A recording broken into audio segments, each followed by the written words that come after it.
오늘은요, 지난번에 우리가 같이 공부하시다가 중단했던 가인과 아벨에 대한 이야기의 뒷이야기를 우리 같이 하시겠습니다. 우리가 지난번에 가인과 아벨에 대한 이야기를 하다가 창세기 4장 7, 8절 부분에서 이제 시간이 다 돼가지고 끝났었어요. 근데 가인은 지난 시간에 우리 공부한 것처럼 알고 보니까 구약교회죠. 구약교회가 가인으로 비유를 했던 거고, 아벨은 신약교회, 그러니까 사도교회입니다. 사도교회를 아벨이라고, 그렇게 이제 비유를 해가지고 설화를 만들었던 거죠, 하나님께서. 그게 이제 가인과 아벨에 대한 이야기였습니다. 근데 이제 창세기 4장 7절에 보니까, 지난 시간에 잠시 봤습니다만은,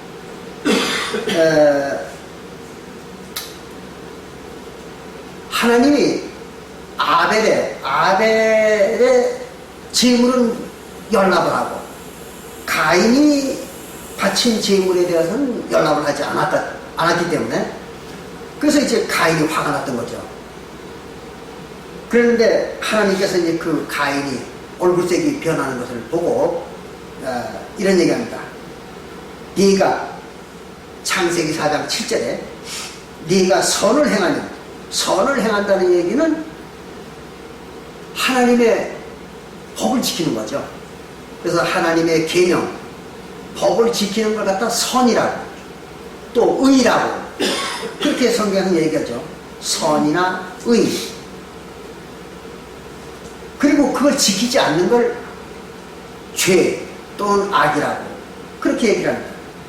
그래서 선을 행치, 네가 선을 행하면 어찌 낯을 들지 못하겠느냐? 왜 내 앞에서 얼굴을 못 들겠느냐? 그 말은 가인은 뭘 안 했다는 겁니까? 하나님이 계명을 안 지켰다는 거예요. 근데 사실은 안 지킨 게 아니라 못 지킨 거죠. 그렇잖아요.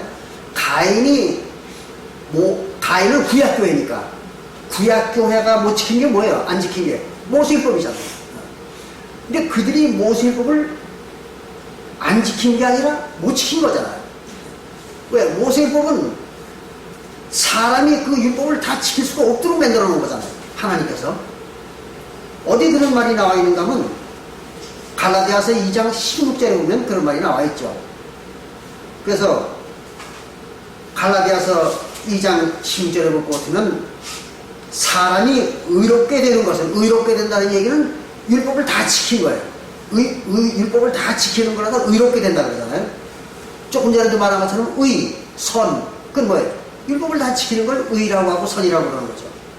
그리고 의롭게 되는 것, 그러니까 모세율법을 다 지키는 겁니다. 다 지키는 것은 율법의 행위에서 나는 것이 아니요, 행위로 다 지키는 게, 지킬 수가 없다 그 말이에요. 행위로는 다 지킬 수가 없고, 오직 예수 그리스도를 믿음으로 말미암는 줄 아는 것, 예수를 믿는 방법, 그것으로만 다 지킬 수 있는 거예요. 율법은. 그럼 예수를 믿는 방법은 뭐예요? 믿음의 법을 지키는 것이죠. 그래서 예수를 믿는다, 그 말은 믿음의 법을 지킨다, 그런 얘기예요. 그런데 이제 오늘날 전 세계 모든 기독교회들은 어떻게 가르치는가 하면, 마음으로 예수를 믿는 것이다, 그러면 영생을 받는다, 그렇게 가르치잖아요, 모든 교회에서는. 그건 왜 그런가 하면 성경을 모르니까, 성경의 눈에 안 보이니까. 그럼 마음으로는 아무리 믿으려고 해도 믿을 수가 없는 거죠. 우리가 속된 말로 이런 말이 있잖아요. 구름 잡는 생각한다 그러잖아요. 구름 잡는 것 같은 생각을 한다. 왜 그럴까요? 구름은 손으로 잡을 수 있는 게 아니잖아요. 왜 그래요? 부정형이란 말이에요. 구름은 어떤 형체가 뚜렷한 것이 아니라 형체가 없어요. 그래서 우리 눈에는 구름이 형체가 있는 것 같지만, 막상 비행기를 타고 구름 속으로 올라가 보면 구름이 어떻게 돼 있어요? 형상이 없잖아요. 예. 마치 안개 속이죠. 거기 들어가면 안개와 같은 거예요. 이게 형상이 없는 겁니다. 그래서 구름을 잡는 걸 갖다가 불가능한 거기 때문에 구름 잡는 것이 불가능한 거예요. 그래서 구름 잡는 식 얘기를 한다. 또는 구름 잡는 것 같은 행동을 한다. 이렇게 얘기를 하는 거예요. 이루어질 수 없는 걸 한다는 얘기죠. 그와 마찬가지예요. 우리가 마음으로 하나님을 믿는다. 이건 구름 잡는 얘기예요. 왜냐하면 하나님을 우리가 마음으로 믿는다? 뭘 믿는 거예요? 하나님의 무엇을 얼마만큼 어떻게 믿느냐? 허는 정확한 바로메터가 없잖아요. 기준이 없는 거예요. 왜 그래요? 추상적이거든요. 추상적이고 구체적이지 않은 거예요. 그러니까 예수를 믿는다, 하나님을 믿는다 하는 것은 불가능한 거란 말이에요. 마음으로 믿는다는 거예요. 그거를 이제 모든 기독교인들이 몰랐던 거죠. 그래서 하나님은 그것이 추상적이기 때문에 가능하지 않다. 믿는다는 것이. 그거를 하나님은 알기 때문에 믿음의 법을 만들어준 거죠. 믿게 하기 위해서. 믿음의 법을 주니까 그 법만 행하면 믿음을 이룬 거잖아요. 그 믿는 거예요. 믿음의 법은 지난번에 공부해보니까 로마서 3장 27절에 나와 있잖아요. 행위의 법이 아니고 믿음의 법이다. 새 언약의 법은. 근데 그 로마서 3장 27절에 나와 있는 그 믿음의 법은 우리가 공부를 해보니까 뭐예요? 침례받고, 그렇죠? 침례받고 화목제를 행하는 것이죠. 이건 아주 구체적이잖아요. 그 침례 받는 것도 구체적이고, 또 화목제를 행하는 것도 구체적이잖아요. 그냥 누구나 할 수 있잖아요. 다 할 수 있는 거예요. 그러니까 그렇게 할 수 있는 거, 할 수 있는 것을 준 거예요. 하나님께서. 하도록 하기 위해서. 그게 이제 예수를 믿는 겁니다. 그래서 여기에 이제 갈라디아 3장 16절에서 율법의 행위에서 난 것이 아니고 율법의 행위로는 도저히 안 되는 거기 때문에 모세율법을 그래서 오직 예수 그리스도를 믿음으로 말미암아. 그럼 예수 그리스도를 믿는 법을 지킴으로 말미암아. 그런 얘기죠. 믿음을 지키는 그 믿음의 법을 지킴으로 말미암아 아는 거로 그걸로 구원을 받는 거를 우리가 아는 거로 우리도 그리스도 예수를 믿나니 이것에 우리도 그래서 예수를 믿는다. 그 말은 조금 전에 설명드린 것처럼 뭐 하는 거예요? 우리도 예수를 믿는 법을 지킨다. 믿음의 법을 지킨다. 그런 얘기죠. 그래서 우리가 예수의 믿음의 법을 지킨다는 얘기예요. 그걸 이렇게 기록을 한 겁니다. 그 여기에는 분명히 예수를 믿나니 이렇게 기록이 되어 있지만 예수를 믿는 법을 지키나니 그 말이에요 이게. 근데 이걸 다른 교회들은 이게 무슨 말인지를 모르죠. 그래서 예수를 믿는 법을 지키나니 이는 우리가 율법의 행위로서 아니고 율법을 행위로 지키는 것, 모세율법을 행위로 지키는 것, 그게 행위의 법이죠. 행위의 법으로는 그 말이에요. 그게 아니고 그 말은 행위의 법으로는 구원을 받을 수 없고 그 말입니다. 행위의 법으로는 모세율법을 지키는 행위의 법, 그것은 아무리 지켜도 구원을 받을 수 없고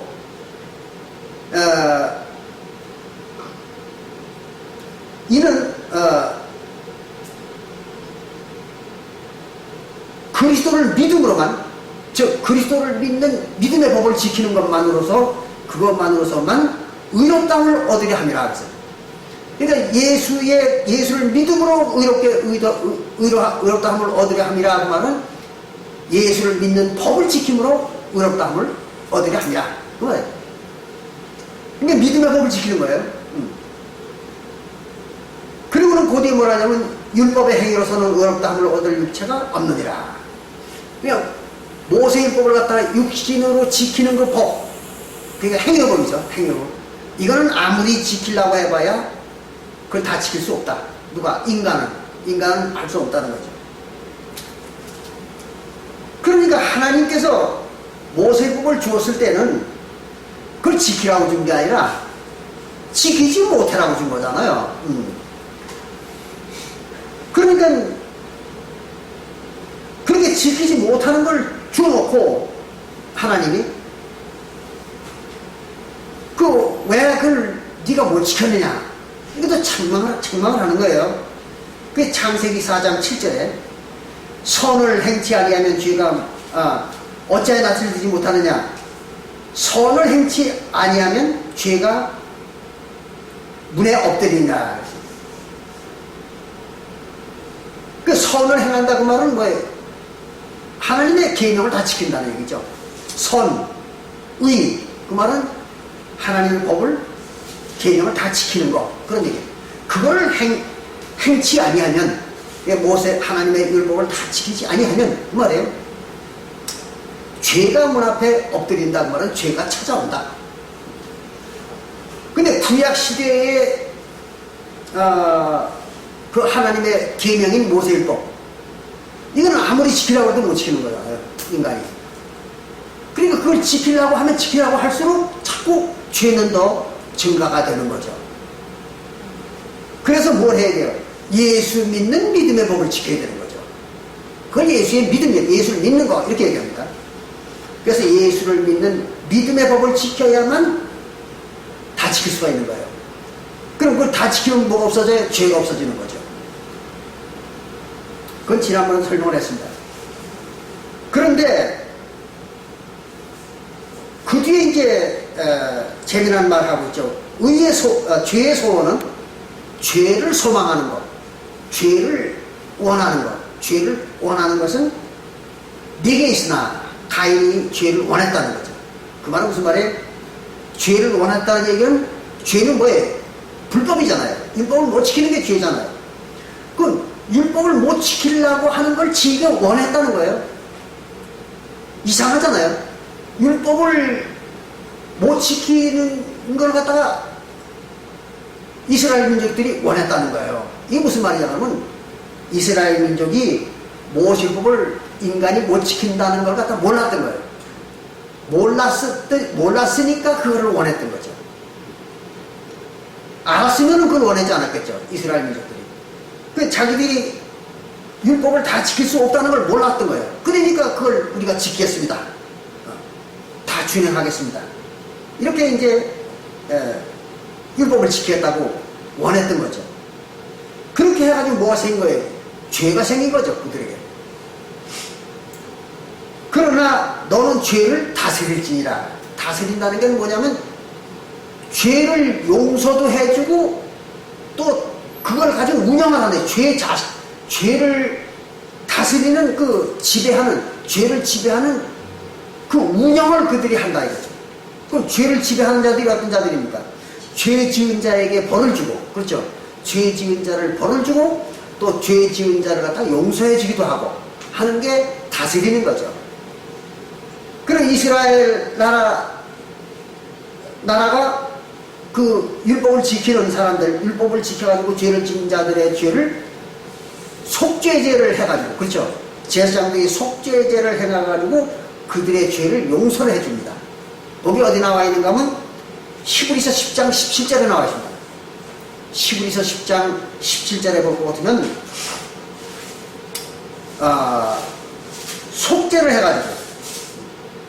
속죄제를 해가지고 매년 이스라엘 백성들의 죄를 용서를 해줘요. 그게 바로 이스라엘의 제사장들이 하는 일입니다. 그런가 하면은, 속죄제를 해가지고 죄를 용서해 주는가 하면은, 또 무슨 살인을 했다든지 또는 간음을 했다든지 도둑질을 했다든지 하는 자들의 죄는 그걸 또 벌을 주는 거예요. 누가? 이스라엘 나라 제사장들이. 그 살인한 자는 살인을 했든지 간음을 하는 자는 즉시 돌로 다 쳐 죽이죠. 돌로 쳐 죽여야 되는 거예요. 그게 뭐예요? 형벌하는 거죠. 또 도적질 하는 건 도적질 한 거에 3배 내지 5배를 또 변상을 시키기도 합니다. 이게 뭐예요? 죄를 벌을 주는 거죠. 그래서 죄를 용서를 해주기도 하고 벌을 주기도 하는 거예요. 다스리는 거죠. 죄를 다스리는 거예요. 그걸 누가 했어요? 이스라엘이 한 거죠. 이스라엘. 바로 구약교였죠. 가인입니다. 가인이 그런 거예요. 그래 가인들은 뭐냐면 네가 죄를 다스릴지니라 이렇게 얘기한 거죠. 그리고는 이제 8절에 보니까 가인이 그 아벨에게 고하였더라. 가인이 그 아벨에게 그걸 가르쳐 줬다. 뭘 가르쳐 준 겁니까? 바로 하나님의 계명을 지키지 않으면, 즉 선을 행하지 아니하면 죄가 찾아온다, 죄가 생긴다 하는 거 하고, 또 그 죄가 생기면은 그걸 속죄죄로 용서해 주거나 아니면은 형벌을 해야 되는 것이다 하는 것. 그러니까 형벌을 하든지 속죄를 해 주든지 상황에 따라서 이렇게 죄를 다스리거나, 그거를 누가 해야 되느냐 그러면 바로 이스라엘 하나님 백성들이 해야 되는 거라고 그걸 가르쳐 준 거예요.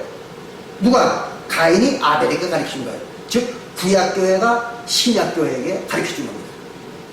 그래서 신약교회가 그걸 누구한테 배운 거예요? 구약교회한테 배운 거죠. 예수님의 제자들이. 그래서 이제 사도교회들이 전부가 모세의 율법을 통해 가지고, 또 이스라엘 제사장들이나 또는 그 이스라엘의 장로들을 통해 가지고 다 배운 겁니다. 그래 가지고 이제 그걸 알았던 거죠. 이렇게 해서 그 아벨에게 고해놓고, 그리고 그 후에 그들이 들에 있을 때 가인이 그 아벨을 쳐 죽이냐, 다 죽였어요. 아벨을 죽였다, 가인이. 어디서? 들판에서. 그런 얘기입니다. 그럼 들판은 뭐냐 그러면 농사 짓는 곳 또는 양을 치는 곳. 그렇잖아요. 농사를 짓거나 양을 치는 곳이 들판이잖아요. 그럼 농사를 짓거나 양을 치는 곳이 어디냐 그러면은 하나님의 땅이죠. 하나님의 땅이에요. 그래서 하나님의 나라입니다. 그걸 갖다 들판 그런 거예요. 하나님의 나라. 그래서 지난번에도 우리가 공부를 했습니다만은 에스겔서 34장 31절을 보고 보면, 에스겔서 34장 31절을 보고 보면 하나님이 이스라엘 백성들한테 이렇게 얘기합니다. 내 초장, 그러니까 자기 목장이죠. 하나님의 목장, 내 초장에 있는, 내 목장에 있는 양들, 너희가 사람이요. 그렇습니다. 그럼 사람은 뭐예요? 바로 성경에서 말하는 사람이라는 건 인간을 말하는 게 아니라 하나님의 나라의 생명체, 그렇죠? 하나님의 나라의 생명체만 사람들이에요. 그럼 구약시대에는 그 누구의? 이스라엘 민족이죠. 그래서 구약시대는 이스라엘 민족은 사람인 거예요. 그게 양들이요. 그 양을 기르는 곳이 어디예요? 이스라엘 나라죠. 구약교회예요. 그게 양들 기르는 곳이에요. 또 농사 짓는 곳도 마찬가지예요. 씨를 뿌리는 곳이 어디예요? 우리가 예레미야 27장 31장 27절에 예레미야서 31장 27절 보니까 씨를 어디다 뿌린다고요? 이스라엘 나라 유대 나라에 뿌린다 그랬잖아요. 그럼 농사 짓는 곳도 이스라엘 나라와 유대 나라였던 거예요. 구약시대에는. 그리고 구약교회죠. 예더냐 교회. 그러니까 예더냐 교회가 농사 짓고 양 기르는 곳이요. 양을 기르던 곳이요. 그걸 들판이라고 그래요. 그럼 거기 있을 때, 즉 이스라엘 나라에 같이 있을 때 누가? 가인과 아벨이 같이 있을 때에 가인이 아벨을 때려 죽인 거예요. 쳐 죽였다. 그러니까. 그럼 구약교회에 있던 아벨은 어떤 사람들이냐? 그거예요. 구약교회에 있던 아벨이 어떤 사람들인가 하면 바로 선지자들입니다. 선지자. 구약시대 이스라엘 민족 속에 있던 선지자들을 갖다가 그들을 갖다가 아벨이라고 했어요. 여기서는. 왜 그런가 하면 그들이 나중에 환생을 해가지고 사독교회를 형성을 했거든요. 그래서 사독의 성도들이 된 거예요. 선지자들만. 그겁니다. 그래서 그들이 아벨이라고 하는 거예요. 그거는 지난 시간에 우리가 배운 것처럼 어디에 나와 있는가 하면 시브리서 11장 1절부터 38절에 나와 있잖아요. 시브리서 11장 1절부터 38절에 나온 그 선지자들이 구약교회에 있던 선지자들이에요. 어떤 선지자가? 그들이 이제 사도시대에 와가지고 다시 환생을 해가지고 신약교회, 사도교회 성도들이 된 거죠. 그걸 아벨이라고 해요. 그들 갖다가 신약교회가 됐으니까.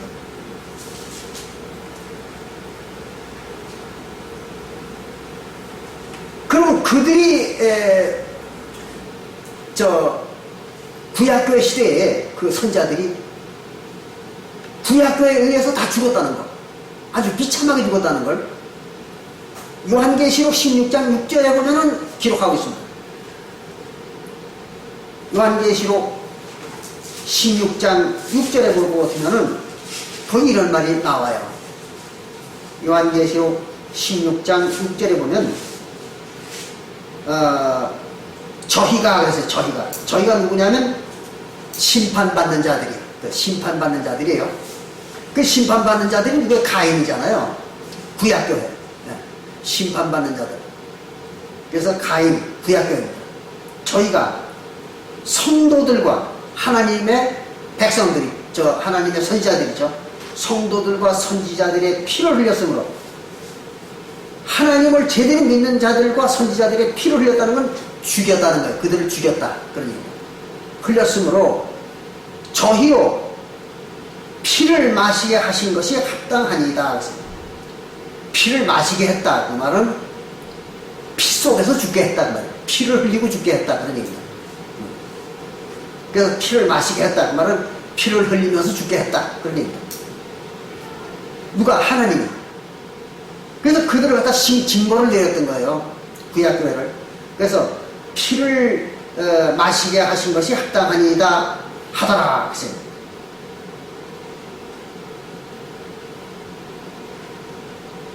그러니까 심판은 누가 받는 거예요? 가인이 심판받는 거예요. 그리고 구원은 아벨이 심판받는 것이고, 그런 겁니다. 그 가인이 누구예요? 선지자들과 하나님의 성도들을 죽인 자들이죠.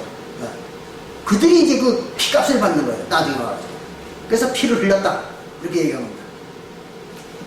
같은 말이 요한일서 3장 11절에도 나와 있습니다. 요한일서 3장 11절에 볼 것 같으면은 가인이 아벨을 죽였다. 그런 말이 나옵니다. 요한일서 3장 11절에 보면 가인이 아벨을 죽였다. 그렇게 얘기를 하고 있습니다.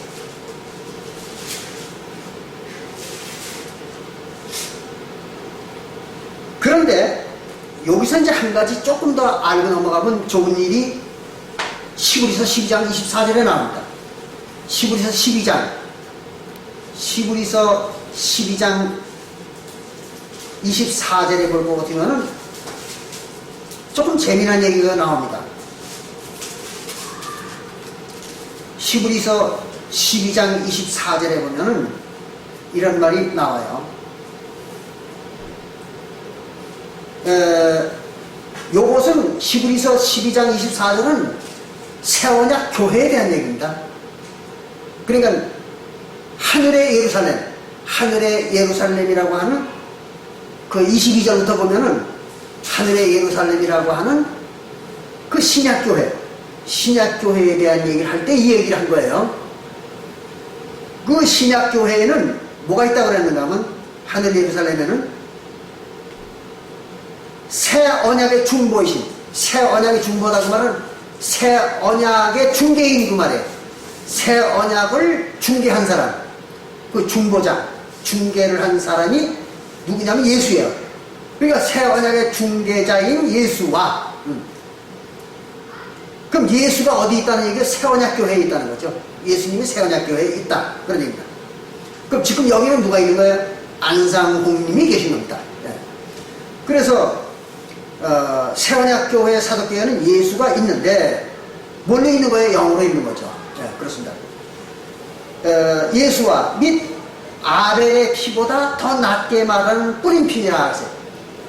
이게 조금 어려운 말이에요. 그래서 해석을 해드리려고 그러는 거예요. 아벨의 피보다 더 낫게 말하는 피도 있다. 피도. 어디에? 사도교회에. 그러니까 아벨이 흘린 피.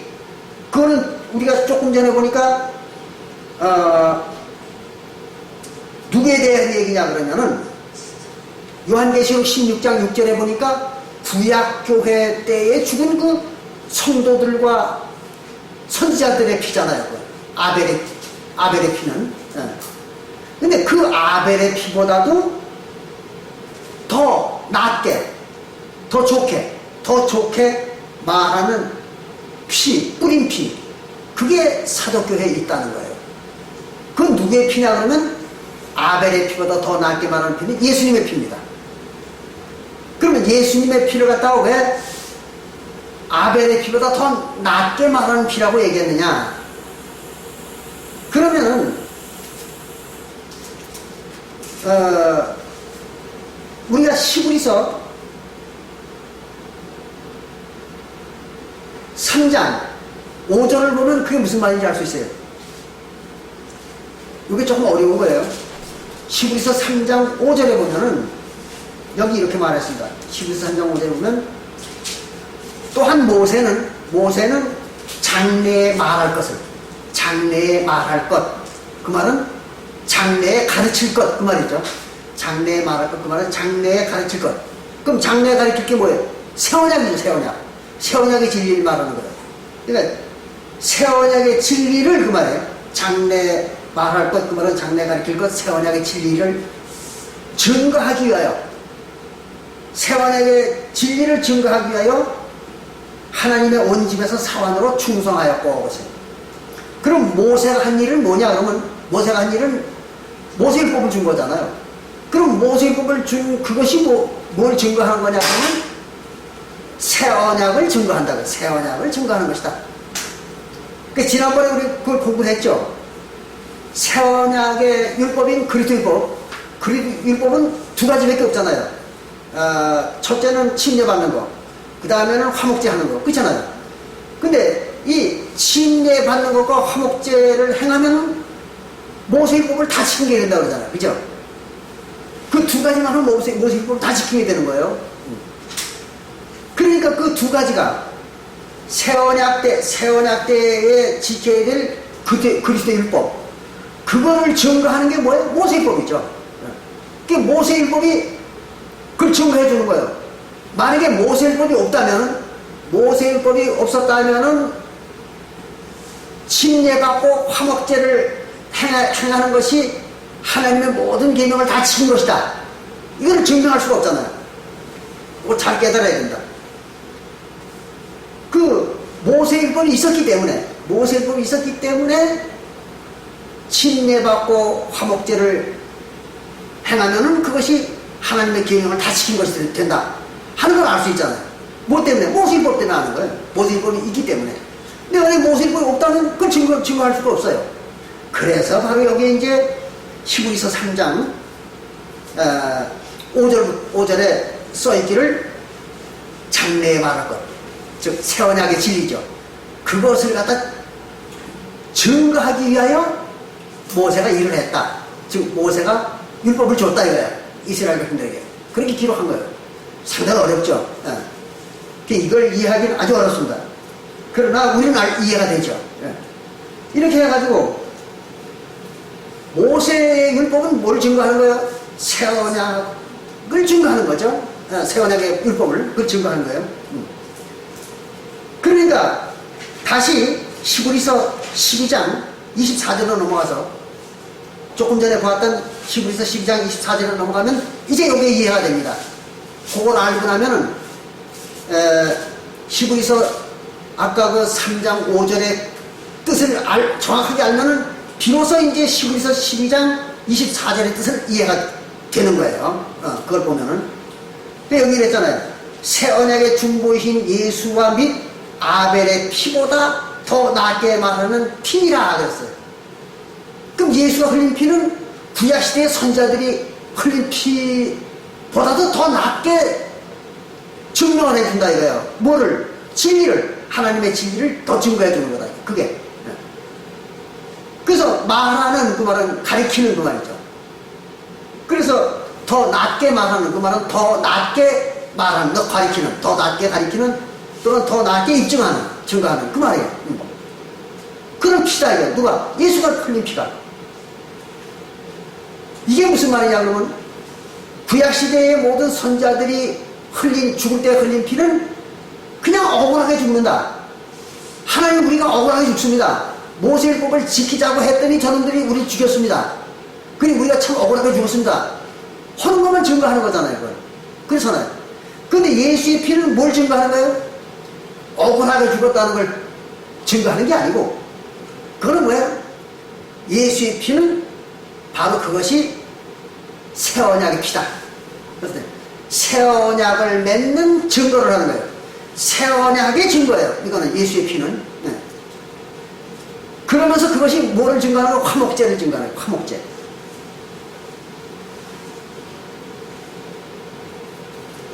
그럼 예수의 피는 두 가지를 증거합니다. 첫째는 언약을 맺었다는 거죠. 하나님과 언약을 맺는다는 걸 증거하는 피예요. 그게 어디 나오느냐? 마태복음 26장 28절에 나오죠. 언약의 피다. 예수의 피는 언약의 피예요. 또 똑같은 말이 요한일서 4장 10절에도 나와 있죠. 요한일서 4장 10절에도 바로 그 이제 예수님이 흘리신 피가 죄사함을 주는 언약의 피다. 그런 말이 나와 있어요. 요한일서 4장 10절에. 뭐 기왕 얘기가 나왔으니까 아주 구절을 읽어보는 게 더 확실하겠죠.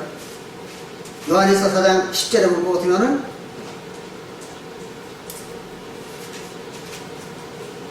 이랬어요. 사랑은 여기 있으니 우리가 하나님을 사랑하는 것이 아니요 오직 하나님 우리를 사랑하사 우리 죄를 위해서 뭐예요? 우리 죄를 용서해주기 위해서 화목제로 그래서 화목제는 뭐예요? 언약 맺는 예식이잖아요. 화목제사, 언약 맺는 제사. 그 화목제로 그 아들을 보내셨습니다. 그래서 뭘 하기 위해서? 우리 죄를 용서해주기 위해서. 그리고 언약을 맺게 해주기 위해서. 그렇죠? 언약을 맺게 하기 위해서. 그리고 또 화목제를 행하면 구약시대에 모든 제사를 다 행하게 되잖아요. 그죠? 모든 제사를 다 행하게 되는 거예요. 화목제를 행하면은 단번제사로.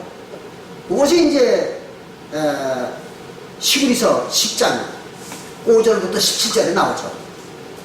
그건 기록만 했다가 나중에 읽어보세요. 시그리서 10장 5절부터 17절에 보면 단번제사로 다 끝났다. 그게 뭐예요? 단번제사는 화목제사죠. 화목제사 한 번으로 모든 제사를 다 끝냈다. 신약시대에 와가지고. 그러면 화목제사를 지키면은, 신약시대의 화목제사를 지키면은 구약시대의 모든 제사를 다 지켜야 되잖아요. 그렇잖아요. 완전히 다 지켜야 되는 거예요. 바로 그 얘기입니다. 그것을 증거해 주는 겁니다. 언약을 맺고 죄사함을 받고, 그리고 모든 죄가 다 없어지고, 그리고 모세의 법을 다 지키게 되는 거. 이걸 증거해 주는 게 바로 뭐예요? 그게 예수님의 피죠. 그래서 이게 더 낮게 가르치는 피다 그랬습니다. 더 낮게.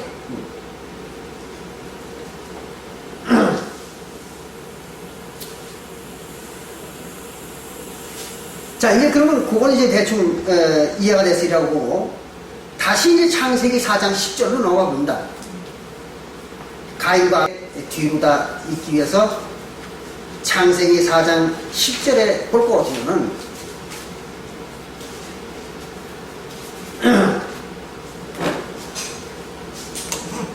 거기는 이제 9절을 봅시다. 창세기 4장 9절에 보니까 여호와께서 가인에게 이르시되 네 아우 아벨이 어디 있느냐? 너 아벨을 못 봤느냐? 이러고 이제 묻는 거예요. 그랬더니 가인이 그가 말하기를 내가 알지 못합니다. 내가 알지 못하나이다. 내가 아우를 지키는 자입니까? 내가 뭐 아우나 지키고 있는 그 그렇게 한가한 사람입니까? 아니, 그리고 오히려 하나님한테 대드는 거예요. 가인이. 그 오리발 내미는 거지. 지가 다 죽여놓고는. 바로 그 얘기예요. 그래 놓고 10절에 가라사대 네가 무엇을 하였느냐? 하나님께서 네 아우의 핏소리가 땅에서부터 내게 호소하느니라. 네 아우의 피가 땅에서 나한테 말하고 있지 않느냐? 그 말이에요. 그럼 땅이 뭐예요? 땅은 이스라엘 백성들의 영혼이죠. 그 이스라엘 백성들이 영혼이 말해준다는 얘기는 무슨 말이에요? 이스라엘 백성들 영혼 중에 죽은 놈이 있는데, 맞아 죽은 놈들이 있는데, 피를 흘리고. 그게 증명이 되는 거 아니야, 이거예요. 너희가 죽였다는 게. 그 오리발을 내밀겠느냐, 이게 내 앞에서. 하나님이 지금 그 얘기를 합니다. 그래서 그들이 그 피가 나한테 호소한다. 무슨 호소예요? 아까 우리가 요한계시록 16장 6절에서 봤던 그거죠. 하나님, 우리가 지금 억울하게 죽었는데, 우리 원수를 언제까지 안 갚아주겠습니까? 그리고 하나님한테 하소연을 하잖아요. 그 죽은 자들이. 그 피가.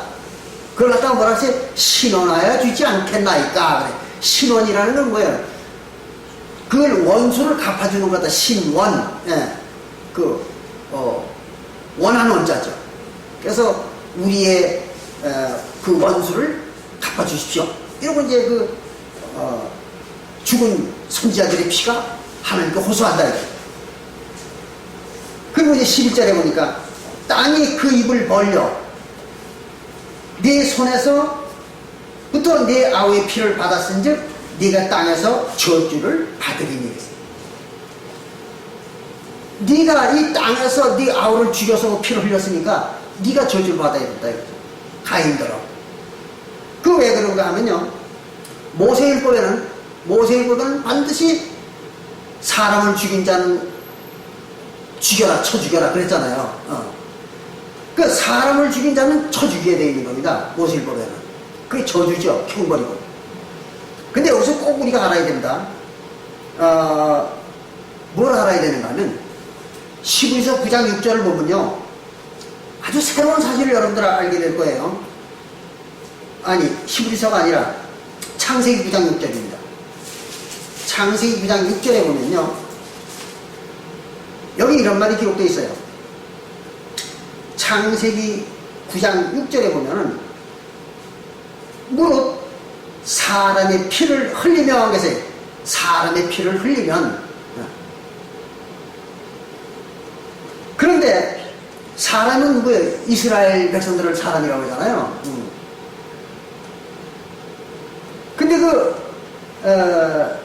사람의 피를 흘리면 사람이 그 피를 흘릴 것이니, 그 말은 사람의 피를 흘린 자들은 제 피도 흘려야 된다 이거예요. 사람을 죽였으면 너도 죽어야 된다 이거죠. 그래서 사람의 피를 흘리면 사람이 그 피를 흘릴 것이니 이는 하나님이 자기 형상대로 사람을 지었음이니라 했어요. 사람은 그냥 만들어진 게 아니라 하나님이 자기 형상을 따라서 자기 모양과 똑같이 만드는 거다 이거예요. 그게 뭐예요? 사람의 육신이 아니라 영혼이죠. 그래서 사람이라고 하는 이스라엘 민족, 사람이라고 하는 이스라엘 민족의 영혼은 그냥 만들어진 게 아니라 하나님과 똑같이 만들어진 거다 이거예요. 그러니까 하나님이 만들어시죠. 하나님이 낳으시잖아요. 이삭이. 그러니까 이삭의 자손들은 육신도 하나님의 씨지만 영혼도 하나님의 씨였던 거예요. 그러니까 그들이 뭐예요? 사단 마귀죠. 사단 마귀는 하나님의 씨에서만 나오는 겁니다. 늘 제가 말씀드리는 거죠. 마귀라고 하고 사단이라고 하는 성경에서 얘기하는 것은 이거는 반드시 하나님의 씨라야 되는 거예요. 하나님의 씨가 아닌 자는 사단과 마귀가 될 수가 없습니다. 인간의 씨는, 인간의 자손의 영혼은 절대로 사단과 마귀가 될 수가 없어요. 오직 하나님이 낳은 씨, 하나님의 낳은 씨만 사단과 마귀가 되는 겁니다. 그래서 욥기 1장 6절에 보면, 욥기 1장 6절에 보면 거기 하늘에 하나님이 계시고 그리고 아들들과 사단이 왔더라 그랬잖아요. 그게 뭐냐 그러면 하나님이 있는 곳에 왔던 그 욥기 1장 6절에 있는 아들들과 사단은 같은 것들이에요 사실은. 근데 누구는 아들이고 누구는 사단이냐 그러면은 아들은 하나님께 순종한 자들이고 하나님의 법을 다 지킨 자들이고, 아들은. 사단은 뭐야? 하나님의 법을 안 지킨 자들인 거예요. 그게 사단인 거예요. 그걸 마귀 사단이라고 그러죠. 그걸 어디서 그렇게 가리키는가 하면 요한일서 3장 4절을 보면 그런 말이 나오잖아요. 요한일서 3장 4절부터 7절에 보면 거기 뭐라고 써있는가 하면 죄를 짓는 자마다 마귀에게 속한 자들이다 그랬잖아요. 그러니까 범죄한 자들이 마귀요, 사탄이고. 네.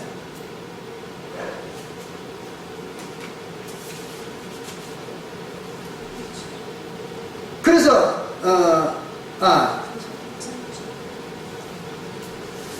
8절이네. 네, 제가 실수했어요. 요한일서 3장 8절에. 요한일서 3장 8절에 보면요. 죄를 짓는 자는 마귀에게 속하나니. 죄를 짓는 자는 마귀에게 속한다는 얘기는 마귀라는 거예요, 그게. 죄를 짓는 자가 마귀예요. 사단이고. 마귀는, 사단은 처음부터 범죄함이니라. 그들이 바로 처음부터 범죄한 자들이다. 누구예요? 가인이죠. 그게 가인이라는 거예요. 사단 마귀가. 그리고 하나님의 아들이 나타나신 것은, 즉 예수님이죠. 예수님이 나타난 것은 마귀의 일을 멸하려 하심이라. 그걸 없애버리려고 왔다. 그럼 마귀의 일이 뭐예요? 죄 짓는 거죠. 그럼 죄 짓는 게 마귀가 하는 일이에요. 그 말은 죄를 없애기 위해서 왔다, 예수가. 그 말입니다. 마귀의 일을 멸하려 왔다. 그 말은 죄를 없애려고 왔다. 뭘로? 새 언약의 율법으로. 그러니까 침례받고 화목제를 행하면 뭐가 없어져요? 죄가 없어지잖아요. 그러니까 마귀의 일이 없어지는 거예요. 이거를 하려고 예수가 왔다는 거죠. 바로 그 얘기를 이렇게 한 겁니다.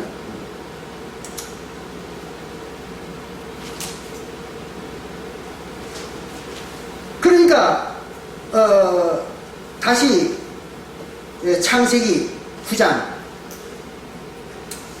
6절로 가가지고요.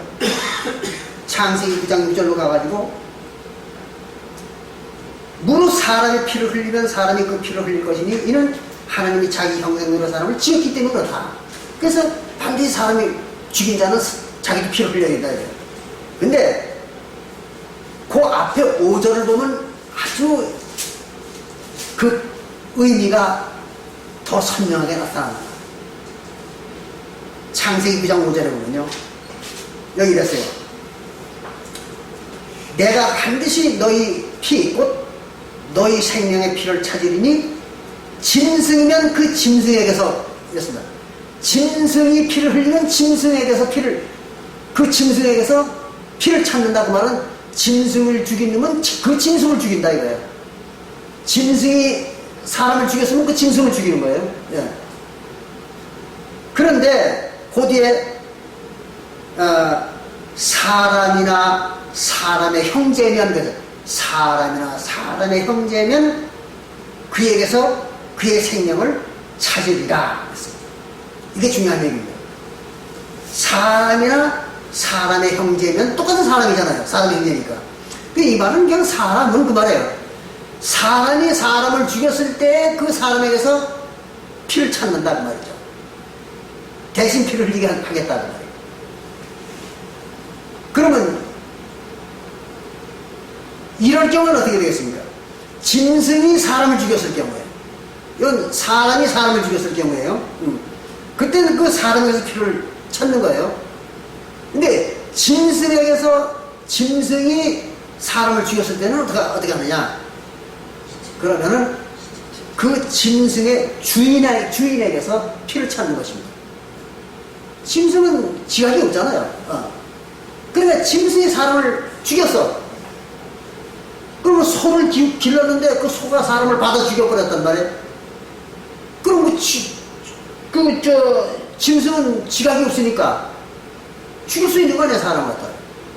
그럼 누구의 잘못입니까, 이거는? 짐승을 관리한 주인의 잘못입니다. 그렇기 때문에 그 주인이 벌을 받는 거예요. 네. 그게 모세율법입니다. 네. 그래서 자기 짐승이 사람을 받아 죽였을 때는 그 주인은 그 짐승의 죄를 대신 받아야 됩니다. 그러니까 여기서 짐승이 사람을 죽였을 때는, 짐승이 짐승을 죽였을 때는 그 짐승에서 피를 받는 거예요. 그 짐승만 죽이는 겁니다. 그런데 짐승이 사람을 죽였을 때는 그 피를 짐승에게 받지 않고 사람에게서 받는 겁니다. 그래서 사람이 사람을 죽였을 때는 그럼 두말할 것 없이 사람에게서 피를 받아야죠. 그래서 피값을 받는 거고, 짐승이 사람을 죽였을 때는 짐승에게서 받지를 못하니까 사람에게서, 그 주인에게서 피값을 받는 겁니다. 그거 잘 아셔야 돼요. 그럼 이걸 갖다 우리가 모세일보에서는 그렇게 하지만 세상에서는 어떠냐 그러면 이스라엘 민족 중에서 이스라엘 민족을 죽였다. 이스라엘 민족이 이스라엘 민족을 죽였어요. 그러면 이스라엘 나라 백성 중에서 어떤 자들이 이스라엘 백성을 죽였다. 그러면 그들이 벌을 받고 멸망해야 됩니다. 그 이스라엘 백성이 멸망을 해야 되는 겁니다. 그런데 다른 나라 민족이 예를 들어서 바벨론이라든지 또는 뭐 아수르라든지 어떤 다른 나라 민족이 이스라엘 민족을 갖다가 죽였다. 가자마자 이거죠. 그럼 그들이 멸망을 하느냐? 그렇지는 않습니다. 그들은 사람이 아니거든요. 그건 뭐예요? 짐승이잖아요. 그건 짐승인 거예요. 예. 그래서 그들에게는 그 피값을 받지 않습니다. 하나님은. 예. 만약에 이스라엘 민족을 갖다 해한 자들이 그 벌을 7배를 받아가지고 피값을 물었다 그러면은 중동 지방에는 남아있을 민족이 아무것도 없습니다. 그렇잖아요. 장장 2000년 동안 이스라엘 민족을 그 해하고 죽이고 괴롭힌 민족들이 거의 중동 지방 다잖아요. 그럼 그들이 어떻게 남아났겠습니까? 말도 안 되는 거죠. 그래서 반드시 사람이 사람을 죽였을 때만 그 피값을 받는 겁니다. 그걸 잘 아셔야 돼요. 그래서 그걸 이제 아시면 그건 이해가 됐습니다. 그리고 이제 창세기 4장 12절로 다시 넘어가서 12절에 가보면은 네가 밭을 갈아도 저주를 받으니까 네가 밭을 갈아도 땅이 다시는 그 효력을 내게 주지 아니할 것이옵소서. 아무리 밭을 갈아도 효과가 안 난다. 그 말은 농사를 아무리 지어도 농사 효과가 안 난다는 거죠. 그럼 농사 효과는 뭐가 나와야 돼요? 채소가 나와야죠. 곡식, 그죠? 곡식하고 채소가 나와야 돼요. 그래서 곡식과 채소가 나와야 농사는 진 거예요. 근데 아무리 농사를 지으려고 해봐도 곡식과 채소가 안 나오는 거예요. 거기서 이들에게는. 그럼 뭐가 나와요? 엉겅퀴가 나오잖아요. 그죠? 가시와 엉겅퀴가 나오는 겁니다. 이들에게는. 그러면 이들에게 뭐가 없어서 그래? 비가 없는 거죠. 비가. 진리. 비가 없어서 그러는 겁니다. 그래서 그들에게는 하나님이 저주로 뭘 안 준 거예요? 비를 안 준 거죠. 그들에게는 비를 안 준 겁니다. 비를 안 주기 위해서 어떻게 했어요? 하나님께서 그들의 눈을 감기고 또 귀를 멀게 하고 깨닫는 지혜가 없게 하고 그렇게 되는 거죠. 그래서 성경을 보지도 못하고 듣지도 못하고 하나님의 진리를 갖다가 깨닫지도 못하게 그렇게 했던 거예요. 뭘 못 받아들이게, 진리를 못 받아, 비를 못 받아들이게 하기 위해서. 그러니까 그들에게는 항상 뭐만 나와요? 가시와 엉겅퀴만 나오는 겁니다. 채소와 곡식은 나오질 않습니다. 그래서 이제 저주를 준 겁니다. 그렇게. 근데 새언약 시대에는 이제 그 곡식이 나왔던 거죠. 가인에게는, 아벨에게는 곡식이 나오도록 해줬던 거죠. 하나님께서. 채소와 곡식이 나오도록 해줬던 거예요. 그게 이제 마태복음 13장 37절부터 39절에 보면 나오잖아요. 추수하게 해줬다. 그들에게는. 그래서 추수를 하는 겁니다. 그럼 뭘 얻는 거예요? 그들은 아벨은 새언약에 그들은 뭘 추수합니까? 곡식을, 알곡을 추수하는 거죠. 알곡. 그 알곡을 또 뭐라고 합니까? 씨라고 그러죠. 씨. 알곡을 씨라고도 그럽니다. 그래서 거기에 대한 아벨에게는 씨를 준다는 그 정확한 예언의 말씀이 어디 나와 있는가 하면 이사야서 53장 10절에 나와 있습니다. 이사야서 53장 10절에 보시면은 거기는 이제 사독교회에게 하나님의 씨를 주겠다고 이렇게 이제 얘기를 합니다. 여기 보면 이런 말이 있어요. 이사야서 53장 10절에 보면 여호와께서 그로 상함을 받게 하시기를 원하사, 예수님이 십자가에서 죽기를 원했다는 거예요. 하나님께서. 그래서 예수님이 십자가에서 상함을 받기를 원하사 질고를 당케 하셨는데 고통을 받게 했다. 예수님이 십자가에서 고통을 받게 하였는데 그 이유는 왜 그런가 하면 그 뒤에 나옵니다. 그 영혼을, 예수님의 영혼입니다. 예수님의 영혼이니까 성령이잖아요. 예.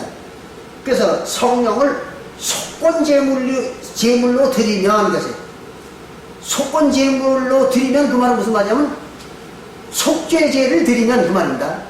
그 속건제라는 것은 속죄제의 일종입니다. 그럼 속건제나 속죄제나 똑같은 속죄제예요. 근데 왜 어떤 건 속죄제라고 그러고 어떤 건 속건제라고 그러는가 하면은, 성경에서 얘기하는 속죄제는 고의적으로 자기가 죄를 졌을 때, 일부러 자기가 알면서, 이게 죄라는 걸 알면서 죄를 졌을 때는 속죄제를 해야 돼요. 그거는 안 그러면 죄가 용서 안 돼. 근데 이게 죄가 되는 건지 안 되는 건지를 미처 판단하지 못하고 죄를 졌어. 그걸 뭐라 해? 부지중 죄를 졌다 그래. 부지중에 죄를 진 걸 갖다가 이제 그러니까 고의적으로 죄를 진 게 아니에요. 예를 들어서 돌멩이를 던졌는데 지나가더니 맞아 죽었다. 좀 자동차를 몰고 가다가 사람을 치웠는데 죽었다. 그럼 자동차를 가지고 사람을 죽이려고 하는 건 아니죠. 목적은 자동차를 몰고 가는 게 목적이잖아요. 근데 사람이 치워 죽은 거는 그건 실수로 치워 죽은 거죠. 그거는. 그러니까 그렇게 부지중 과실치사입니다. 과실치사일 경우에는 속죄제를 하지 않습니다. 그럼 뭘 하느냐? 속건제라는 거예요. 속건제사. 그래서 속건제물, 그 말은 부지중 지은 죄를 이제 용서받을 때 속건제물을 드리는 거예요. 그래, 예수님이 한 것이 바로 속건제사입니다. 그게. 왜 그러냐면 예수님은 다 알잖아요. 뭐가 죄이고 뭐가 죄가 아니라는 걸 알잖아요. 알기 때문에 죄가 되는 일을 할 수가 없잖아요, 예수님은. 그러니까 부지중에 죄를 진 거예요, 예수님은. 네, 부지중에 죄를 진 거예요. 왜? 유대인으로 태어났다는 거 한 가지 때문에, 유대인으로 태어났다는 거 한 가지 중에 한 가지 때문에 자기가 죄를 진 게 아니라 제사장들이 죄를 진 걸 갖다 뒤집어 쓴 거예요, 예수님께서. 그렇잖아요. 유대 나라의 제사장들이 죄를 진 것 때문에 예수가 죄인이 된 거죠. 예. 자기가 죄를 진 게 아니라. 그래서 그걸 갖다 속건제라고 합니다. 속건제사. 그래서 예수님이 속건제물로 죽은 거예요, 십자가에서. 그걸로 죽으면, 드리게 이르면 예수가 그 씨를 보게 되며, 그래서 씨를 본다. 그래서 예수님이 씨를 얻게 된다는 거예요. 그래서 예수님이 속건제물을 드리면 씨를 보게 되는 거예요. 자기 씨를 얻게 되는 거죠. 내가 십자가에서 죽으면 그때부터 예수님의 씨가 나온다 이거예요. 그럼 예수의 씨는 어떤 것들이 예수 씨예요? 예수의 살과 피를 먹어가지고 다시 태어난 자들이죠. 그렇잖아요. 자기 아비가 되는 예수, 영적 아비가 되는 예수의 살과 피를 먹어가지고 다시 태어난 거잖아요. 그러니까 예수님의 살과 피로 거듭난 거죠. 그걸 먹고. 그게 이제 씨가 된 거예요. 그 씨를 보게 된다 그랬어요. 그리고 그 날은 길 것이요. 또 그의 손으로 여호와의 뜻을 성취하리로다. 여호와의 뜻을 성취하리로다 그랬어요. 지난번에 배웠죠. 예수님이 여호와의 뜻을 성취한 게 뭐예요? 하나님은 지상에 있는 떡과 포도주, 고기 이런 거 바치는 걸 원하지 않는다 그랬잖아요. 그럼 뭘 바치기로 원한 거예요? 하늘의 만나. 그러니까 하늘의 음식을 바치기로 원한 거예요. 근데 하늘의 만나는 요한복음 6장 47절부터 51절에 보니까 예수님의 몸이잖아요. 하늘의 만나는. 그럼 예수님 몸을 바치기로 원했던 거예요. 근데 예수님과 모세는 동일인물이잖아요. 똑같은 하나님이잖아요. 그리고 똑같은 그리스도고. 그러니까 모세 때에도 뭘 바치기로 원한 거예요? 몸을 바치기로 원한 거죠. 근데 모세는 몸을 안 바치고 소, 양, 돼지, 돼지가 아니라 소, 양, 떡, 포도주 이런 걸 바치도록 만들었잖아요. 그러고는 자기 몸은 살짝 빠져나가 버린 거예요. 그러니까 그게 뭐예요? 불순종이죠. 그래서 예수가 불순종을 한 거예요. 그래서 예수가 아니라 모세가. 그래서 모세 한 사람의 불순종으로 말미암아 죄가 오고 들어오고 그랬잖아요. 로마서 5장에 보면은. 그게 바로 그 얘기입니다. 모세는 불순종한 거예요. 자기 몸을 바치기를 하나님은 원했는데 그걸 불순종하고 세상의 제물을 바친 거죠. 그래가지고 가인들을 만든 거죠. 그런데 예수는 순종을 한 거죠. 그래서 한 사람의 순종으로 말미암아 많은 자가 생명을 얻었다. 그 얘기입니다. 그러니까 예수가 와가지고 순종을 한 거예요. 자기 몸을 바친 거예요. 그러니까 하나님이 그 몸 바치기로 원했던 거죠. 하늘의 만나, 그걸 바치기로 원했던 거예요. 그래서 여기에 하나님의 뜻을 성취하기로다. 하나님의 뜻을 성취한 거예요. 누가? 예수가. 바로 그 얘기입니다. 이렇게 해가지고 이제 예수가 이제 자기의 영혼을 바쳐가지고, 그러니까 십자가에서 죽은 게 뭐예요? 몸이 아니라, 육신이 아니라 영혼이잖아요. 그죠? 예수님은 영으로 죽은 거예요. 십자가에서. 근데 모든 기독교인들은 그걸 육신이라고 했죠. 십자가에서 예수가 육신을 죽었다. 육신은 없었는데요, 예수는. 그렇잖아요. 어떻게 육신이 죽어요? 어머니에게 잉태할 때 뭐로 잉태했어요? 성령으로 잉태했잖아요. 마태복음 1장 18절에. 그 성령으로 잉태했으니까 태어난 것도 뭐예요? 영이죠. 그거는 이제 요한복음 3장 6절에 나오잖아요.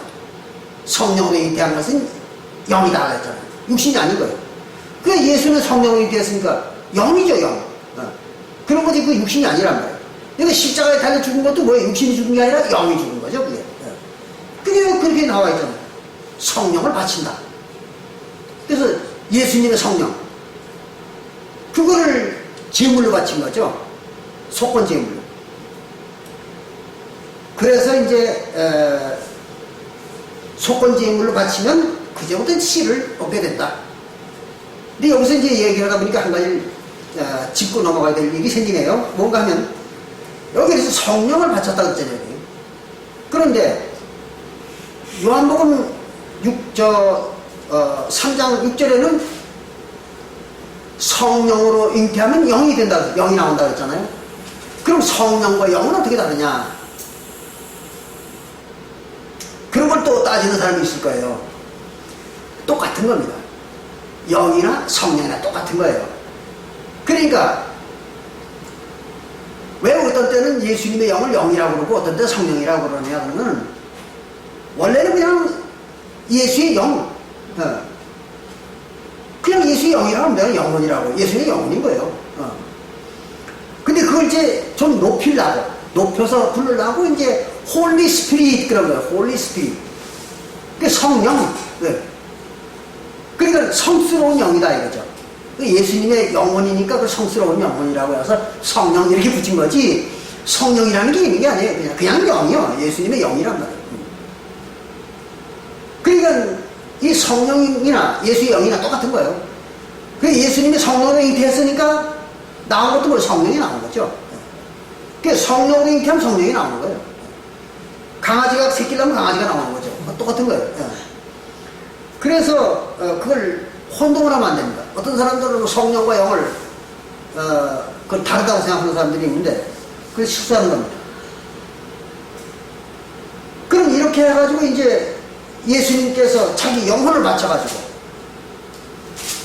그렇게 해서 이제 씨를 보게 된 거죠. 근데 이게 이제 여기까지 있다 보니까 또 한 가지가 이제 여기다가 알면은 크게 도움이 될 일이 있습니다. 그게 뭐냐 그럴 것 같으면은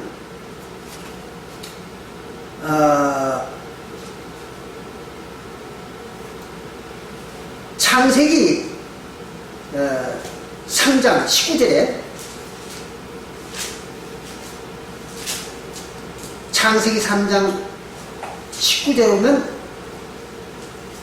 요게 이제 이사야서 35장 10절과 같은 얘기입니다. 요게 창세기 3장 19절에 보면 재미난 말이 나오죠. 네가 아담에게 하는 말이에요. 하나님이 아담 누굽니까? 예수죠, 그죠? 아담은 예수입니다. 그건 에베소서 5장 31절과 32절에 나오는 거죠. 아담은 바로 그리스도라고. 그러니까 예수를 말하는 거예요.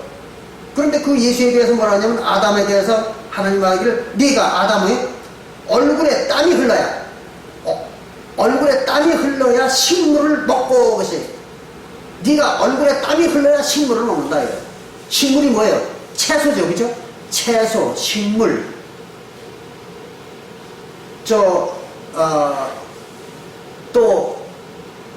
곡식 똑같은 얘기잖아요. 곡식, 채소, 식물.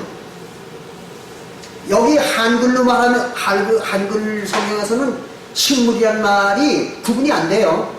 그냥 우리가 동물 식물하는 동물과 대별되는 식물이 아니라 먹는 음식 그 말이에요. 식물 먹을 식자예요.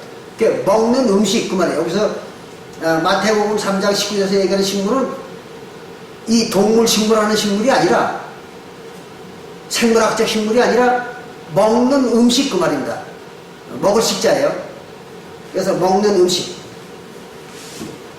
그러니까 네가 얼굴에 땀이 흘러야 먹을 게 생긴다 이거야. 그 먹을 게 뭐예요? 채소죠, 채소. 그리고 곡식이고. 그럼 어떻게 해야 이게 생긴다고? 땀이 흘러야 돼, 얼굴에. 누가? 아담이. 그러면 아담이 땀을 흘린다는 말이 무슨 말인가? 그러면 바로 누가복음 22장 44절에 나옵니다. 누가복음 22장 44절에 보면 예수님이 땀 흘리는 장면이 나와요. 이게 그냥 기록한 장면이 아닙니다.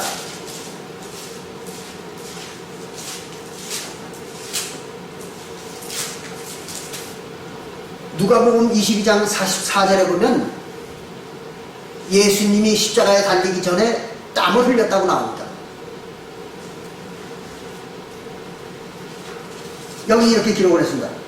예수께서 힘쓰고 애써 더욱 간절히 기도하시니, 얼마나 기도를 열심히 간절히 힘을 써가지고 기도를 했는가 하면 땀이 땅에 떨어지는 피같이 핏방울같이 되더라 그랬어요.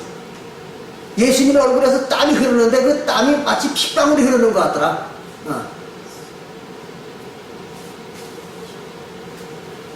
뭐 기도하는데 왜 땀이 났겠어요? 이거는 바로 이 예언을 성취하기 위해서 있었던 일입니다. 그래서 그걸 성경에다 기록한 거예요. 이게 이제 창세기 3장 19절에 나오는 그 얘기예요. 네 얼굴에 땀이 흘러야, 예수의 얼굴에서 땀이 흘러야 비로소 네가 먹을 게 생긴다. 먹을 게 뭐예요? 양식이죠. 양식이 뭐예요? 자기 씨죠, 씨. 곡식. 그러면 자기 곡식이 생긴다는 거예요. 그 조금 아까 이사야서 53장 10절에서는 뭐라 그러는가 하면 영혼을 속건제물로 드려야, 예수의 영혼을 속건제물로 드려야, 십자가에서 죽어야, 그래야 비로소 네 씨가 생긴다 그랬잖아요. 그 말이나 지금 누가복음 22장 44절에서 예수의 얼굴에서 땀이 흘러야 비로소 뭐가 생기는 거예요? 식물이 생기는 거예요. 자기 채소가 생기는 거예요. 채소는 뭐예요? 하나님의 백성들이잖아요. 채소, 곡식. 이거는 구원받는 백성들을 그렇게 얘기하잖아요. 그러니까 예수가 얼굴에서 땀이 흘러야 비로소 이제 하나님의 백성들이 나타난다는 거죠. 네. 그거를 이제 여기 성취가 되는 거예요. 그 장면입니다, 이게. 재밌잖아요. 이렇게 해서 예수가 땀을 흘린 이유는 바로 그겁니다. 뭐 괜히 예수가 뭐 기도 좀 한다고 해서 땀 흘릴 정도로 그렇게 허약한 존재는 아니었을 거 아니에요? 왜 이렇게 땀을 되게 흘렸는가? 바로 이 예언을 이룬 거예요, 예수가. 그 창세기 3장 19절의 예언을 이룬 겁니다, 예수가. 이렇게 해가지고 그때부터 이제 비로소 십자가에 달려가지고 뭐가 만들어진 거예요? 식물이 나타난 거죠. 채소가 만들어진 거예요. 이렇게 되는 거예요. 그리고 이제 창세기 4장 다시 돌아가가지고요.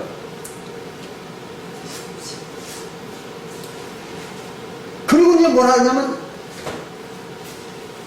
너는 땅에서 피하며 유리하는 자가 되리라 했어요.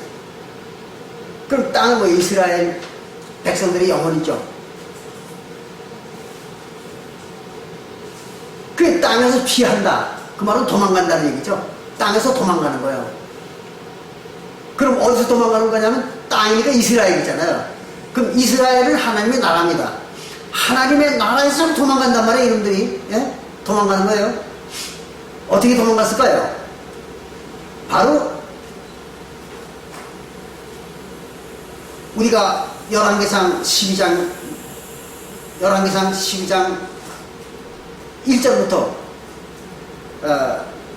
읽어보면은 거기는 이제 이런 게 나오죠.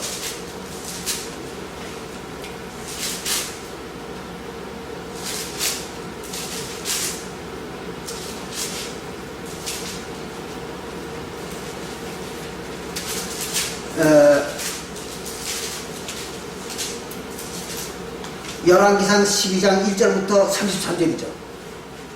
열왕기상 12장 1절부터 33절을 보고 보면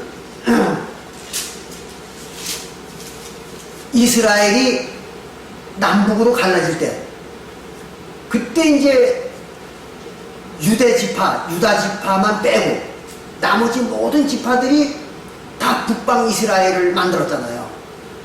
그래가지고는 하나님을 배신해버린 거죠. 그러고서 뭘 만든 거예요? 금송아지 우상을 2개 만들어가지고 그걸 하나님하고 섬긴 겁니다. 그게 뭐 한 거예요? 하나님으로도 도망간 거죠, 이들이. 물론 1차로 도망간 거는 언젠가는 사울왕 때입니다. 사울왕 때에 이제 이스라엘 백성들이 하나님으로부터 도망간 거죠. 하나님을 배신하고 사람으로 하여금 왕을 세운 거죠. 근데 그거는 하나님으로부터 도망간 거예요, 그거는요. 사울왕 때는 이스라엘 민족이 가인이 어디를 도망가냐면 하나님으로부터 도망간 거예요, 가인이. 왕이니까, 하나님이. 그런데 땅에서 도망간 거. 땅에서 도망갈 때는 왜 하나님 간 거죠? 땅은 이스라엘 민족이잖아요. 이스라엘 민족이 영혼이잖아요. 그럼 이스라엘 민족의 영혼에서 도망간 거예요. 그때는 언제냐? 바로 열왕기상 12장 1절부터 33절에 나오는 이겁니다. 그게 이제 이스라엘 백성으로서 자격을 포기한 거예요, 이놈들이. 그 땅의 자격을 포기한 거예요. 그리고는 이제 뭘 섬긴 거예요? 이방신을 섬긴 거죠.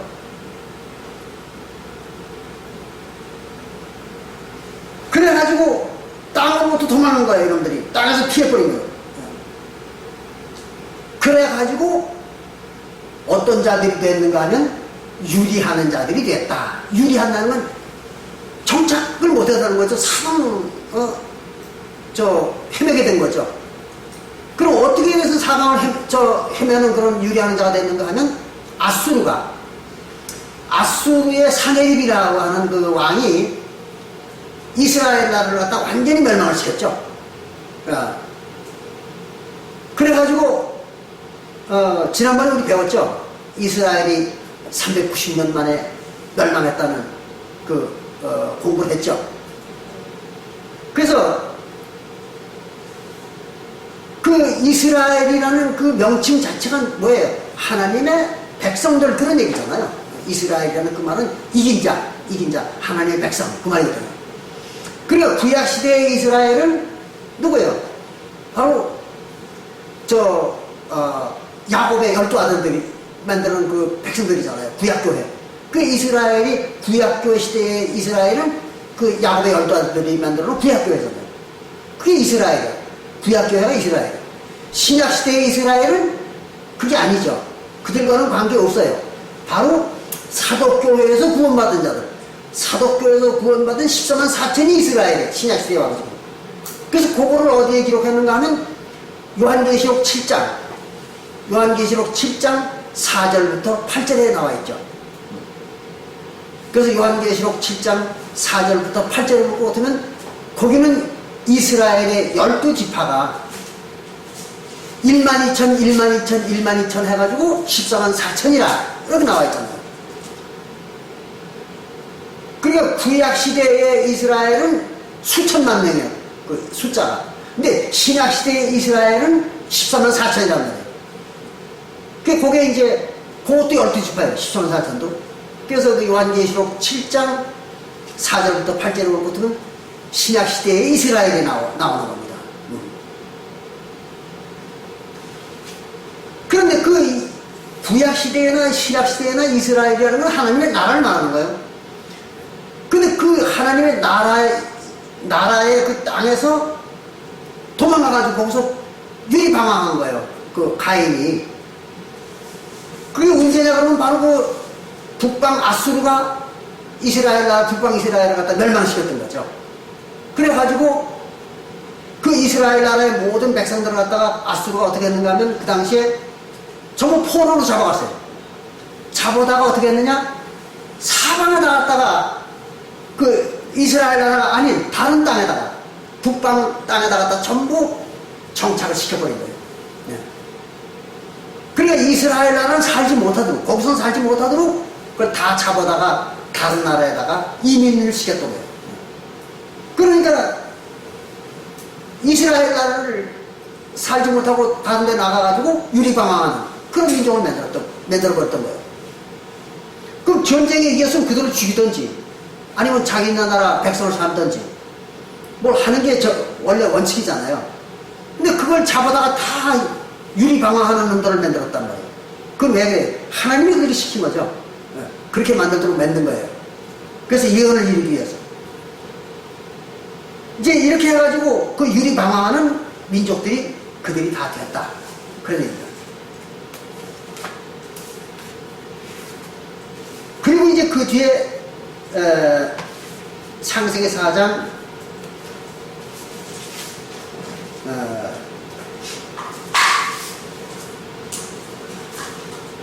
13절부터 보면은 이제 그렇게 보니까 이스라엘 백성들이 하나님한테 이제 항의를 하는 거예요. 가인이 하나님한테 항의를 합니다. 뭐라고 항의를 하는가 하면 가인이 여호와께 구하되 내 죄벌이 너무 중하여 건질 수가 없나이다. 너무 죄가 중하지 않습니까? 하고 이제 항의하는 거예요. 벌을 좀 적게 받게 해주지 왜 이렇게 큰 벌을 주느냐고. 그리고는 주께서 오늘 이 지면에서 나를 쫓아내시면, 이 지면이 어디? 이스라엘 나라죠. 이스라엘 나라에서 우리를 내셨으니 내가 주의 낯을 배우지 못하리니 내가 땅에서 피하여 유리하는 자가 될지라. 내가 유리하는 자가 될 텐데 나를 만나는 자가 나를 죽이겠나이다. 나를 만나는 자가 날 죽이면 어떡합니까? 이러고 이제 항의를 한 거예요. 하나님이 없으면 자기를 보호해 줄 사람이 없으니까. 그러니까 어디 가서 맞아 죽을까봐 이제 이러는 겁니다. 이제 이 말을 가지고 또 무슨 뭐 창조론에 대해서 뭐 이왈저왈 얘기하는 사람들이 있는데 그건 뭐 얘기해봐야 별거 의미도 없고 또 시간이 많이 걸리니까 이것은 빼버리고요. 15절에 여호와께서 그에게 이르시되 그렇지 않다. 여기 재미난 얘기 나와요. 그렇지 않다. 가인을 죽이는 자는 벌을 7배나 받으리라 하시고 가인에게 표를 주사 만나는 누구에게든지 죽임을 면케하시니라. 그래서 이게 중요한 얘기입니다. 가인을 죽이는 자는 벌을 7배를 준다 그랬어요. 그러니까 뭐 엄청 중한 벌을 주는 것 같잖아요. 근데 그 중할 것도 없어요, 사실은. 왜 그런가 하면 본래 그 하나님은 벌을 7배를 주는 분이에요. 그래서 시편 79편 12절과 13절에도 볼 것 같으면은 시편 79편 12절과 13절에 볼 것 같으면은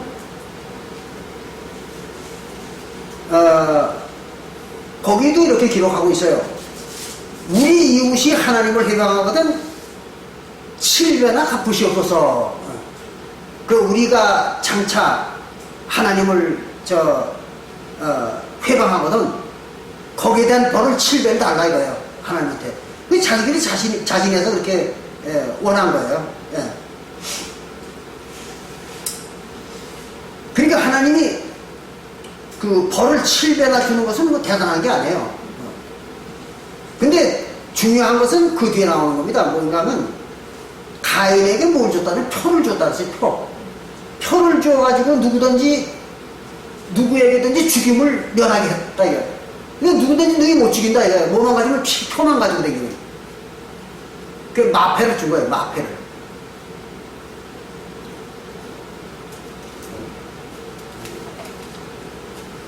그런데 그 표를 갖고 다니기만 하면은 절대로 죽이면 안 당한테 걱정하지 말라 이거예요. 하나님이. 그래 놓고는 이제 하나님이 표를 줬어요. 그들에게. 그럼 이 표가 뭐 어떤 표냐 이거죠. 이거를 사람들도 모르죠. 이 표는 뭘 얘기하냐면요. 모세의 율법을 말하는 거예요. 그걸 표라고 해요. 그러니까 구약시대의 계명입니다. 예언약의 계명을 갖다 표라고 합니다. 그래서 신명기 6장 6절부터 9절에 보면 신명기 6장 6절부터 9절에 볼 것 같으면요.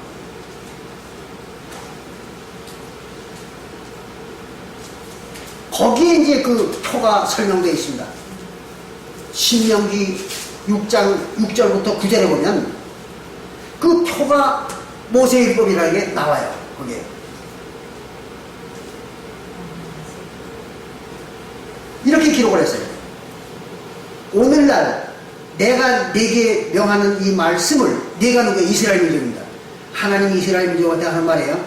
오늘날 내가 네게 명하는 이 말씀을, 이 말씀이 뭐예요? 율법이죠. 모세율법. 이 말씀, 언약의 말씀. 이것을 너희 마음에 새기고 너희 자녀에게 부지런히 가르치며 집에 앉았을 때든지 길에 향할 때든지 누웠을 때든지 일어날 때든지 이 말을 쓰을 강론할 것이며 자손들한테 그걸 다 가르치라는 거예요. 너는 또 그것을 모세율법 그것을 네 손목에 매어 네 손목에다 매가지고 기호를 삼으며, 기호가 뭐예요? 표죠. 표. 기호를 삼으며 또 미간에 붙여. 미간은 바로 이 눈썹 중앙이죠. 그 미간에 붙여 표를 삼고, 그래서 표를 삼으라. 무슨 표예요? 이스라엘이 내가 하나님의 백성입니다 하는 표를 삼으라는 거예요. 삼고 네 집 문설주와 바깥문에 기록할지니라. 그러니까 손목에다가 기호를 삼고 이마에다 표를 하는 게 뭔가 하면 모세의 율법입니다.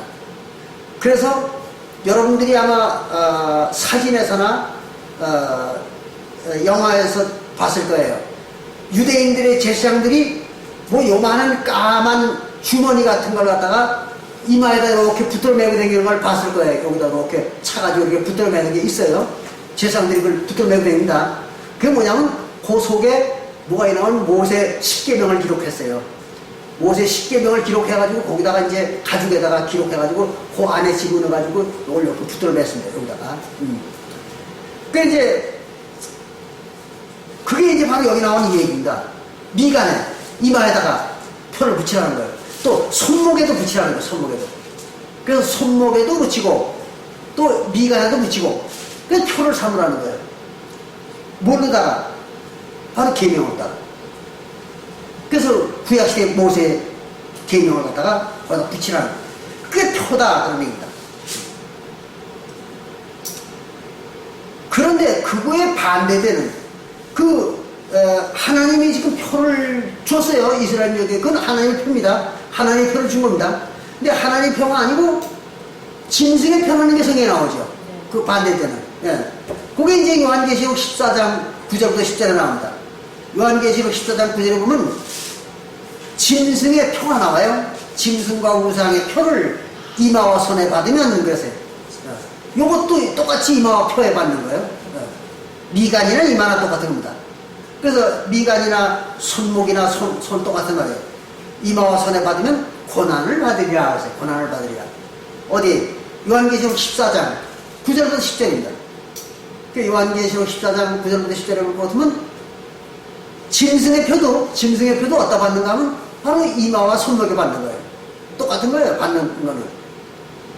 근데 뭐만 달라요? 표만 다른 거예요. 표의 종류만 다른 거예요. 예. 그래 하나님의 표는 하나님의 계명이고 짐승의 표는 짐승의 계명인 거예요. 그럼 짐승은 뭐예요? 성경에서 말하는 짐승은 하나님의 백성이 아닌 자들이죠. 그럼 하나님의 백성이 아닌 자들이 가리키는 계명이죠. 그걸 짐승의 표 그렇게 얘기합니다. 그럼 하나님의 백성이 아닌 자들이 가리키는 표가 뭘까요?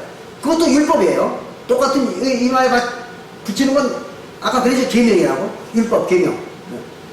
그러니까 하나님이 준 계명과 율법이 있어요. 그게 하나님의 표예요. 근데 짐승이 준 율법과 짐승이 준 계명이 있어요. 계명과 율법. 그게 뭐냐 그러면 똑같은 십계명이에요. 똑같은 십계명인데 두 가지가 있어요. 십계명에는 한 가지는 모세율법에 나온 십계명입니다. 하나님의 십계명입니다. 그게 이제 하나님의 표예요. 그럼 짐승의 표는 뭐냐? 짐승이 만든 십계명이 따로 있는 거예요. 이게 뭐냐 그러면 바로 로마 교황이 만들어낸 십계명이 따로 있습니다. 그래서 그거는 이제 그 로마 교황이 만드는 그 십계명엔 뭐가 빠졌는가 하면 우상을 섬기지 말라 하는 말이 빠져 있어요. 거기에는 왜 그걸 뺐는가 하면 지들이 우상을 섬기니까. 그래서 뭐 마리아 상인이 무슨 뭐 각종 물고기 모양이라든지 뭐 각종 그 우상을 만들어서 지키잖아요. 거기는. 그러니까 우상을 만들지 말고 하는 그 말을 빼버린 거예요.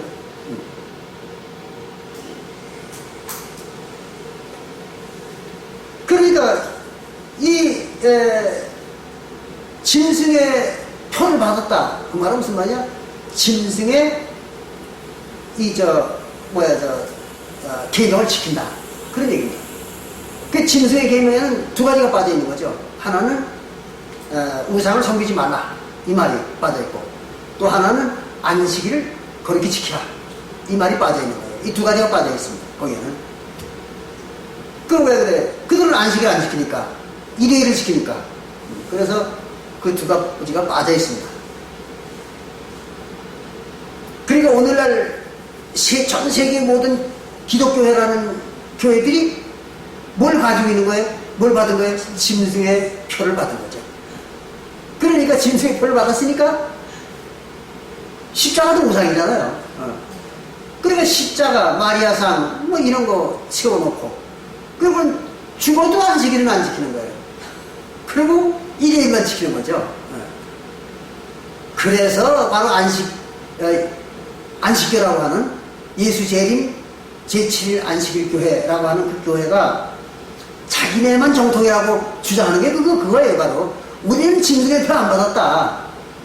우리는 하나님의 표를 가지고 신앙생활 한다. 이래서 자기네가 정통이라고 우기는 거예요. 안식교회가.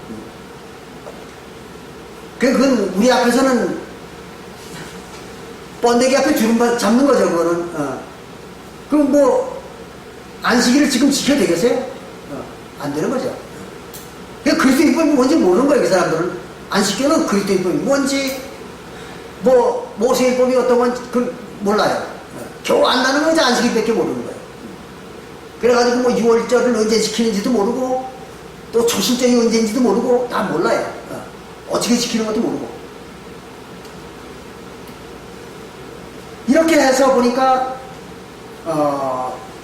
표만 가지고 다니면은 내가 죽임을 안 당한다. 그랬는데 이스라엘 백성들이 표를 안 가지고 다녔잖아요. 그러니까 가는 데마다 죽임을 당한 거예요. 이스라엘 민족들이 가는 데마다 죽임을 당하고 그 고통을 당한 겁니다. 표를 안 가지고 다녔거든. 그러나 하나님은 표를 준 거예요. 그들한테. 너 이것만 가지고 다니면 안 죽는다고.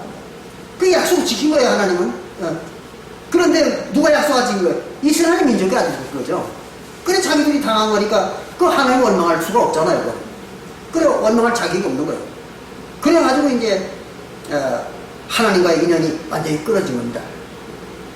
이제 그러고 나서 창세기 4장 16절 이하에 보면 이제 거기는 그 가인의 후예들이 나옵니다. 근데 그거는 실제 후예가 아니라 요 가인의 후예들 뿐만 아니라 그 뒤에 나오는 이제 5장 6장에 나오는 그 족보, 세세 족보, 뭐 이런 것도 다 사실은 실제의 사람들의 족보가 아니라 요것은 이제 그 시대에 나타났던 그 백성과 또 나라와 열국의 이름이라 그렇게 나와 있죠. 그래서 그거는 뭐 지난번에 한번 공부를 한 거니까 오늘은 이제 시간도 많이 가서 이제 여기서 마치면 돼요.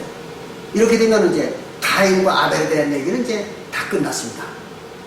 거기도 보니까 많은 재미난 얘기와 숨겨져 있는 비밀들이 많잖아요. 거기도. 근데 이걸 갖다 뭐 사람들은 전혀 모르니까 저는 가인과 아벨에 대한 얘기를 안 합니다.